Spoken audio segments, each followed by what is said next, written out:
vivió una experiencia durante unos años tan fundamentales que simplemente su propio desarrollo político tiene que servirnos también hoy en día para poder saber y enfocarnos hacia ese progreso social que aún seguimos necesitando. Porque efectivamente se daban las condiciones para la revolución social, pero desgraciadamente, como ya sabemos, eso no ocurrió.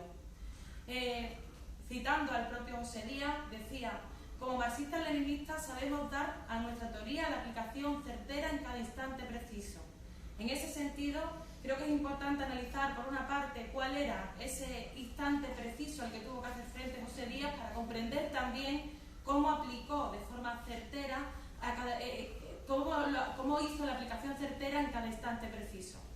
En la época que estábamos hablando, como muy bien estaba comentando el compañero, hay que entender que hay un contexto en España, que es ese contexto también republicano. José Díaz, secretario general desde 1932 hasta 1942, que se puede decir que son 10 años que para bien y para mal estremecieron a España. En ese sentido, estamos hablando de ese contexto republicano, una república efectivamente burguesa, no era una república socialista, pero una república que había surgido precisamente de la agudización de la lucha de clases previa. Había una fuerza potente dentro del movimiento obrero, del movimiento socialista en esos años,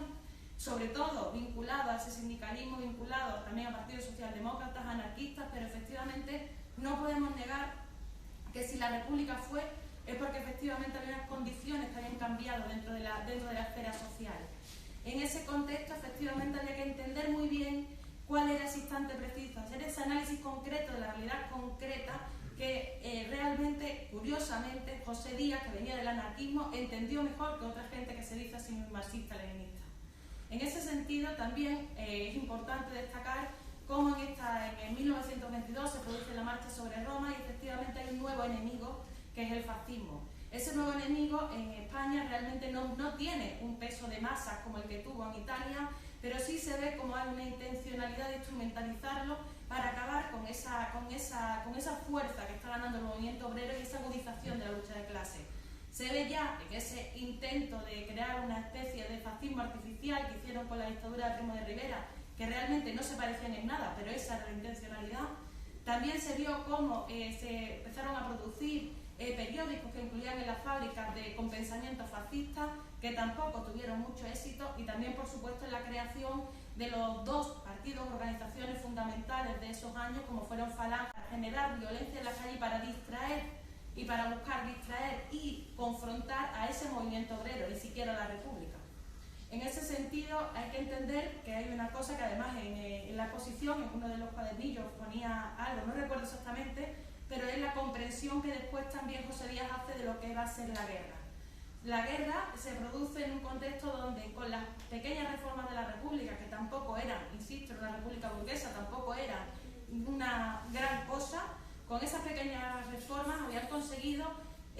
ir equiparando lo que suponían el PIB, el capital y el salario. Esto es un fenómeno que no podía consentir la oligarquía española, que no podía consentir el gran capital español, y por lo tanto sí que es muy importante tener en cuenta, y esto es algo que entendió José Díaz, que esta guerra no era solo con el fascismo, era contra todas las potencias, él le llama ahí, si no recuerdo mal en el cuaderno, le llaman fuerzas imperialistas, pero efectivamente todas las fuerzas del capital, todas las fuerzas reaccionarias y por supuesto también los fascistas, que son utilizados como grupo de choque.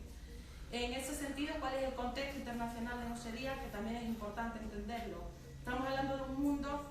donde evidentemente hay una crisis económica profunda derivada del crash del 29 en el escenario capitalista, y por otra parte se está desarrollando la primera experiencia de socialismo real en la Unión Soviética. Estamos en un mundo completamente nuevo por empezar en un lado, y un mundo que parece que se muere, que es ese mundo capitalista de esa época. Y en ese mundo donde están surgiendo también los monstruos como el fascismo.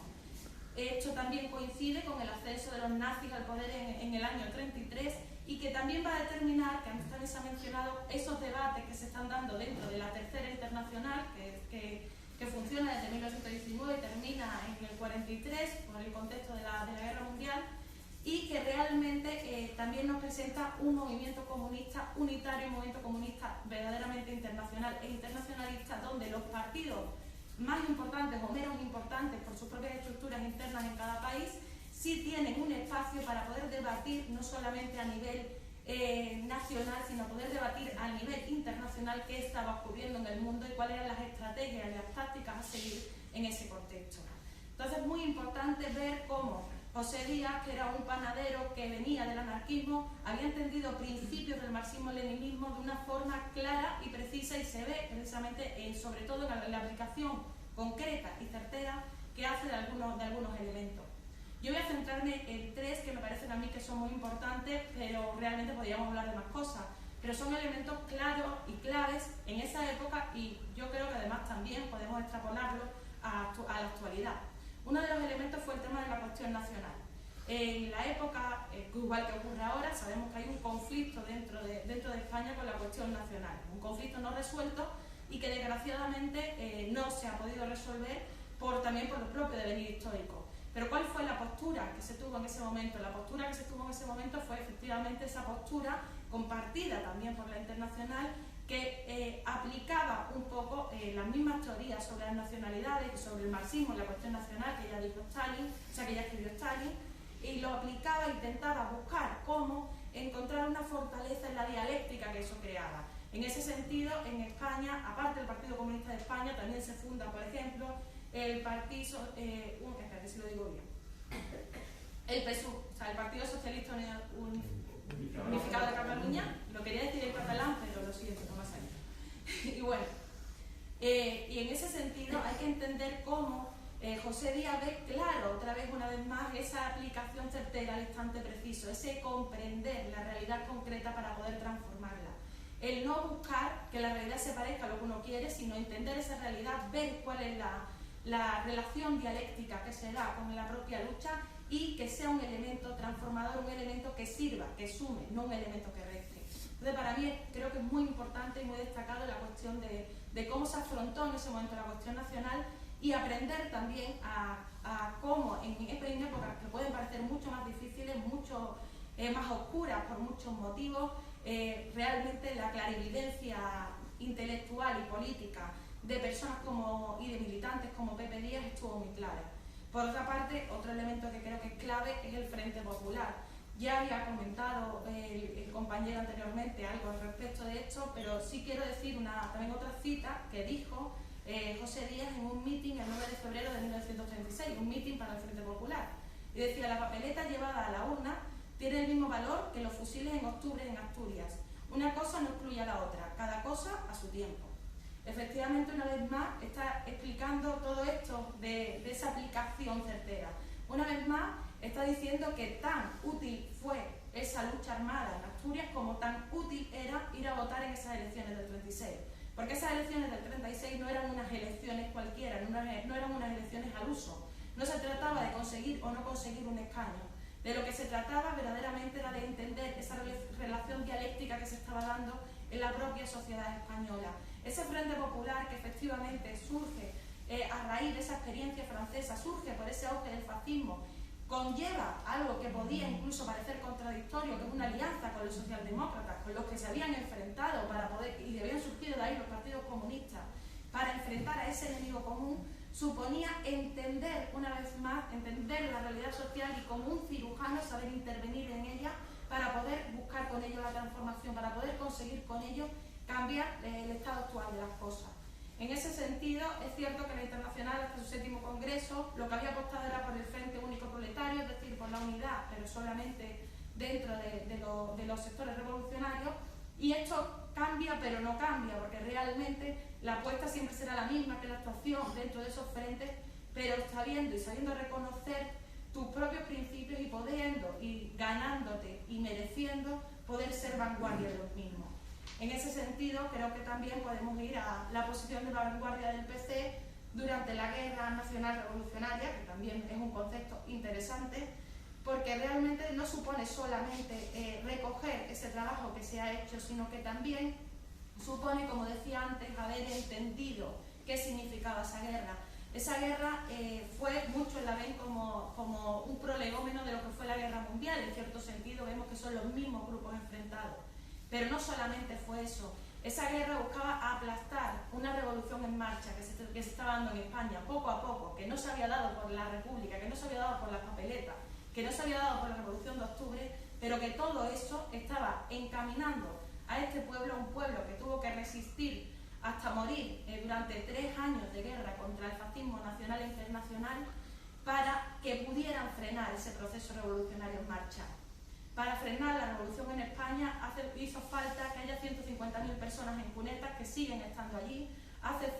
Hizo falta también esos 3 años de guerra, y hizo falta que muchos de los mejores hijos e hijas de esta tierra tuvieran que exiliarse externamente o internamente. Hizo también que muchos militantes tuvieran que pasar a la clandestinidad, una clandestinidad no deseada, que como muy bien se ha explicado, no es algo deseable, pero sí es algo que también tienes que saber anteponerte a ello. Toda esa situación, toda esa circunstancia, la comprensión en su profundidad de lo que significaba la guerra en España se ve presente no solamente en las palabras, como se puede ver en ese cuaderno, sino también en el actuar que tuvo el Partido Comunista pese a traiciones, pese a que algunos no pudieran comprender realmente qué era lo que estaba pasando aquí, pese a que haya sectores dentro que se dicen comunistas, como los sectores trotskistas o algunos sectores del anarquismo, que ni siquiera llegaran a comprender hasta qué punto era fundamental esa unidad en esa lucha. Pese a todo eso, la historia le ha dado la razón una vez más tanto a las tesis de José Díaz como también a los planteamientos de ese Partido Comunista, que fue vanguardia real y absoluta de lo que significaba la lucha real. En ese sentido, los comunistas efectivamente no eran mayoría en España en esa época, pero los bolcheviques tampoco eran mayoría en los soviets, pero tampoco eran muchos los que iban en el Granma para iniciar la Revolución Cubana. Es decir, realmente eso no era lo importante era saber estar a la altura, y el saber estar a la altura es saber que igual me valía coger el fusil o presentarte como responsable de los que cogen el fusil en Asturias, como saber cuando unas elecciones son importantes y distinguirlas de las que a lo mejor no lo son. Saber que toda estrategia, que toda herramienta es igualmente válida mientras que nos conduzca hacia el fin que estamos buscando. En ese sentido, decía también José Díaz, si empleáramos siempre los mismos métodos sin ocuparnos de la táctica, no seríamos el partido del proletariado. Y, volviendo al principio, esa aplicación certera en cada instante preciso es lo que realmente dota a los partidos o dota al partido para poder autonombrarse partido del proletariado, para poder realmente ejecutar la tarea para la que ha sido creado, que es para esa transformación social. Así que creo que es necesario que efectivamente, como muy bien ha dicho el compañero, José Díaz es una figura que está olvidada, puede ser porque no tuviera una biografía, puede ser porque hablar de José Díaz es tener que hablar de muchos temas que aún no han sido superados y que es necesario hablar de ellos y superarlos. Y también creo que es importante pensar que si esta figura ha sido olvidada y otras no lo han sido tanto, probablemente sea porque esta figura sigue teniendo actualidad. Es decir, el conflicto o los conflictos que tuvo que abordar José Díaz, desgraciadamente, aún no se han superado. Ojalá aprendamos y nos sirvan estos homenajes para hacer el mayor homenaje, que el mayor homenaje va a ser entender lo que nos aportó y poder llevarlo nosotros a la práctica. Muchísimas gracias.